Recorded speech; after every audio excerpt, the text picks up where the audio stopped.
இது நான் செஞ்சேன்னு வச்சுக்கோங்க, அவங்களுக்கு கொடுத்த அவார்டு அவங்களே வந்து திருப்பி எடுத்து போயிடுவாங்க. வேண்டாம், அறிவில்ல மூளை இல்ல உன்னையெல்லாம் எப்படியா நான் வச்சுட்டு வேலைக்கு வாங்க போறேன் அப்படிலாம் பேசுவேன் நான். எல்லாரையும் திட்டுறதே வந்து புத்திசாலி அப்படின்னு தான் திட்டுவேன் நான். இப்போ என் பையன் சொல்லுவான், சொல்லாதம்மா புத்திசாலிங்கிற வார்த்தையோட பொருளே மாறிடுச்சு நீ புத்திசாலின்னு சொல்றதுனால. அம்பிகா ரோல் கிடைக்கலையே நீ எங்க சுஹாசினி நமக்கு இந்த மேடையில அதை நம்ம வந்து நிறைவேற்ற போறோம். அதாவது என்னோட ரியல் கேரக்டர் தெரியாதனால இதெல்லாம் கேக்குறீங்க. ஐயோ, என் கூட வேலை செஞ்சு பாருங்க என்னெல்லாம் வரும்னு. அம்பிகாவோட கேட்டது அறிவில்ல மூளை இல்ல உன்னையெல்லாம் எப்படியா நான் வச்சுட்டு வேலைக்கு வாங்க போறேன் அப்படிலாம் பேசுவேன் நான். எல்லாரையும் திட்டுறதே வந்து புத்திசாலி அப்படின்னு தான் திட்டுவேன் நான். இப்போ என் பையன் சொல்லுவான், சொல்லாதம்மா புத்திசாலிங்கிற வார்த்தையோட பொருளே மாறிடுச்சு நீ புத்திசாலின்னு சொல்றதுனால. ஸோ அதனால இதெல்லாம் நமக்கு திட்டுறது கைவந்த கலை தான். என் வாயில நல்லா வந்துட போகுது, அதான் ஃபர்ஸ்ட். வாயில நல்லா வந்துட போகுது.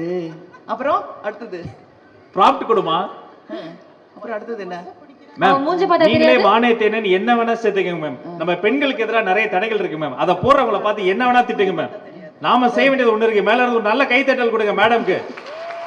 யாரெல்லாம் பெண்களின் வளர்ச்சிக்கு தடையா இருக்காங்களோ அவங்களெல்லாம் என்ன வேணா திட்டுங்க. பாருங்க, இப்ப நான் நல்லா நடிக்கலன்னு மட்டும் சொல்லுங்க, வாயில வந்துட போகுது.